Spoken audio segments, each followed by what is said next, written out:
Então, a gente vai fazer a mesma coisa aqui com o amplificador não inversor. Então, eu vou escrever aqui, ó, amplificador não inversor. Qual que é a jogada do amplificador não inversor? Ele é um amplificador semelhante, né, ao amplificador inversor, contudo, o sinal é aplicado à entrada não inversora, e o ganho dele, né, é maior que 1. Não tem um ganho menor que 1. Lá no inversor eu consegui um ganho menor que 1. Então, nesse caso aqui, ó, eu basicamente tenho o sinal aplicado à entrada não inversora. Esse sinal ele vai direto, né? E eu tenho um resistor pro terra na entrada inversora e um resistor na realimentação, conectando a saída com a entrada. Aqui, então, eu tenho Vout e aqui eu tenho VI. Aqui é meu resistor de realimentação, RF. Aqui o meu resistor, vou continuar chamando ele de RI. Algumas literaturas chamam de R1. Beleza, então aqui a ideia é a mesma. Esse cara, basicamente, né, se eu pudesse descrever o bloco, eu tenho um bloquinho, meu ganho aqui é positivo, tem um sinal de entrada, VI, e eu saio com um sinal de saída, Vout. Basicamente, a gente tem um sinal de entrada em fase com o sinal de saída. Então, essa é a grande diferença do inversor com o não inversor. Nesse caso aqui, se eu tiver, colocar de cor diferente aqui, se tiver uma senoide aqui, essa senoide vai ser produzida na saída, né? Quem vai alimentar a saída é uma fonte auxiliar, lembrando, né? Isso aqui vale para qualquer amplificador. Eu tenho V mais e V menos, uma fonte auxiliar, que vai fornecer a corrente para a saída. Aqui na saída eu tenho um sinal em fase, então eu posso ter um sinal amplificado, com a mesma frequência, o mesmo período, contudo em fase, né? Esses sinais estão em fase, tensão de entrada com tensão de saída.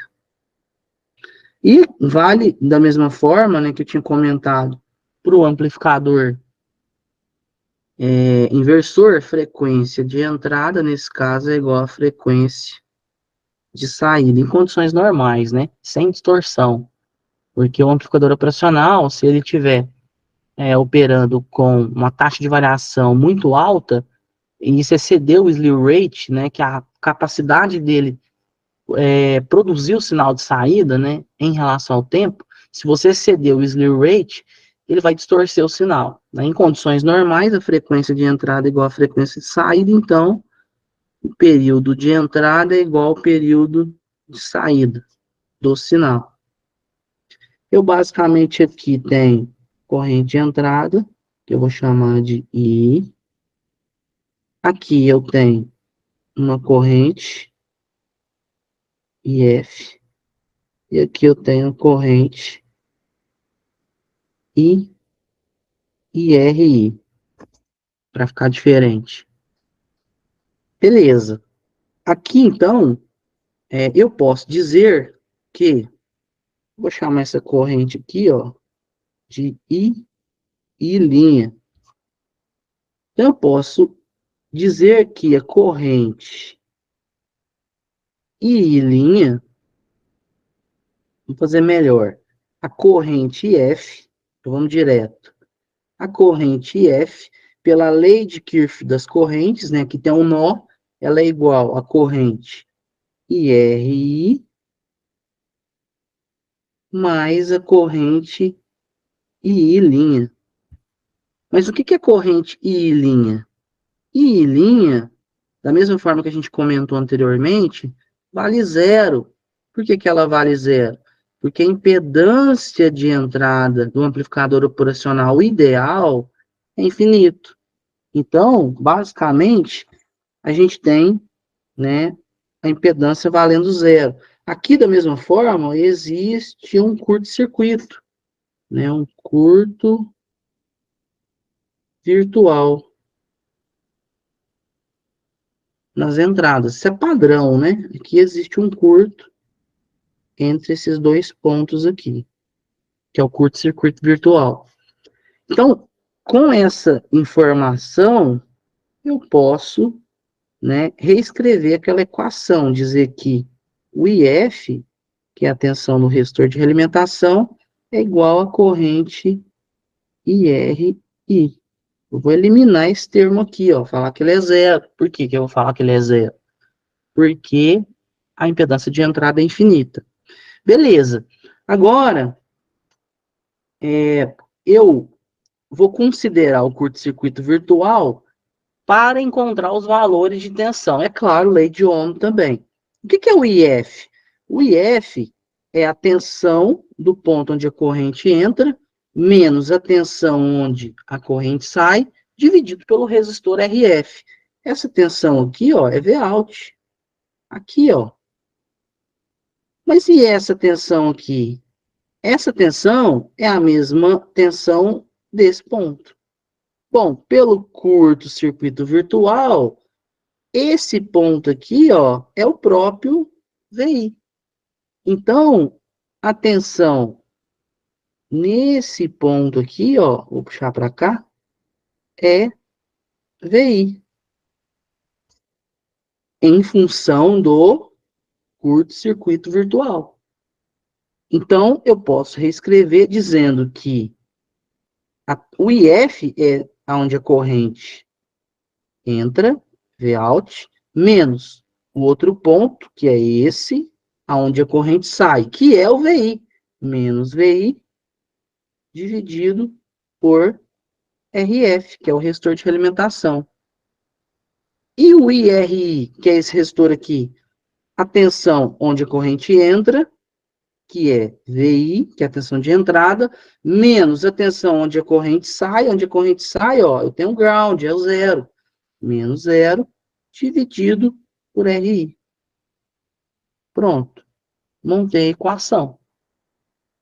Com a equação montada, agora é fazer um malabarismo algébrico para isolar Vout e deixar a equação em relação a Vout, né? Aqui eu já tenho o RF e o RI, lembrando que o RF aqui, da mesma forma que anteriormente, é o resistor de feedback, resistor de realimentação. Estou extraindo o sinal de saída e realimentando via resistor RF para a entrada.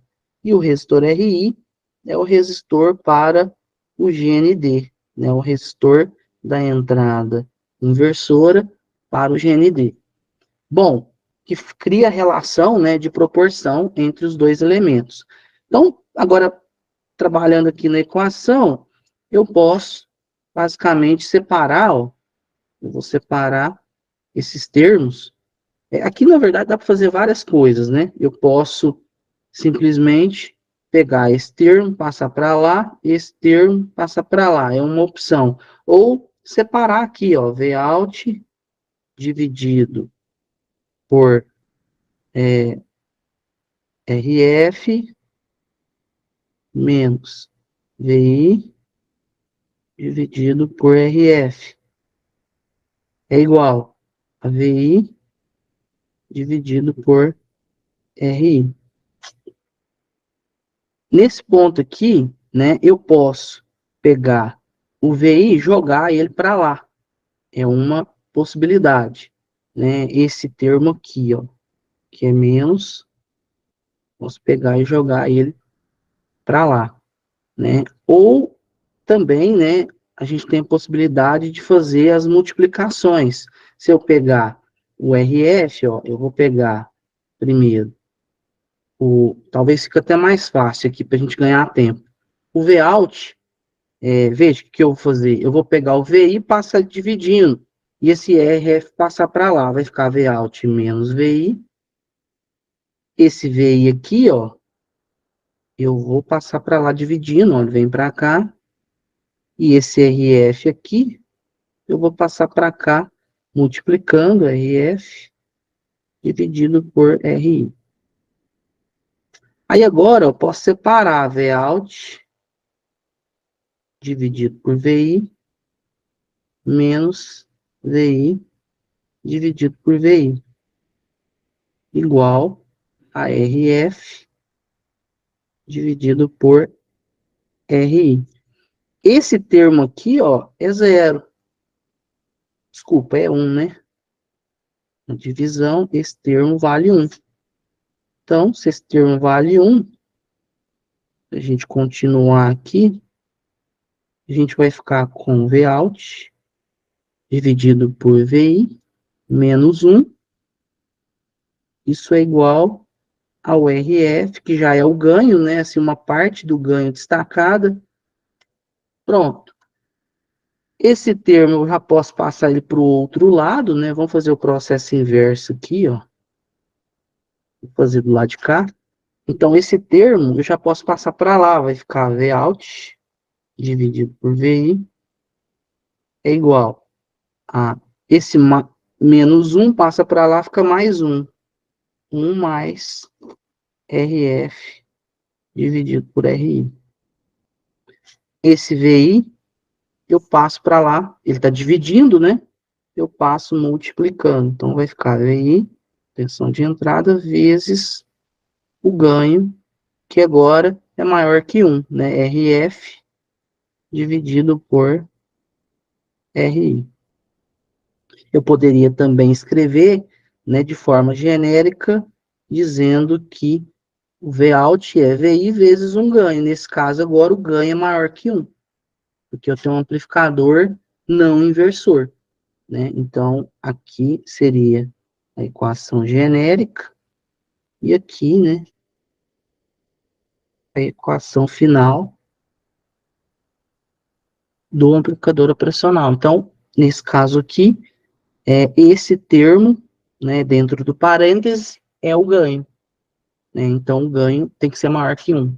Mesmo que eu crie uma relação em que o RI é bem maior que o RF, né, tendendo a fazer com que essa divisão seja zero, o ganho, o maior ganho, o menor ganho que você vai ter é algo próximo de 1. Certo? Então, características em relação ao não inversor. Ele não inverte sinal, e nesse caso, a impedância de saída ela é bem alta, né? O que é muito desejável. A impedância de entrada ela é bem alta, né? O Zin é um valor, sim, muito alto. Primeiro, o sinal está sendo aplicado à entrada não inversora. A entrada não inversora. As entradas já têm uma impedância muito alta, mas a realimentação nessa configuração, ela cria o efeito, eu não vou destacar isso aqui, né? A gente pode provar isso matematicamente, mas essa realimentação, ela aumenta ainda mais a impedância de entrada, o que é mais desejável. Então, configurações onde eu necessito de uma impedância bem alta para drenar uma corrente muito pequena, para exigir bem pouco de quem está gerando o sinal de excitação, de quem está gerando o sinal de entrada, é bem desejável você utilizar um amplificador não inversor. Tanto o não inversor quanto o buffer, eles têm características muito semelhantes em relação à impedância de entrada. Eles têm impedância muito alta. A impedância chega a ser maior do que a própria impedância em malha aberta, né? Lá descrita no datasheet, na folha de dados. Então, isso torna ele bem atrativo. E também a questão dele não inverter, né? Lembrando, né, gente, que todo amplificador operacional tem uma alimentação positiva e uma alimentação ou terra ou negativa, que a gente tem que considerar que essas alimentações, elas vão limitar, né, a corrente, os rails, né, eles vão limitar a tensão de saída, o limite máximo de tensão de saída e o limite mínimo de tensão de saída.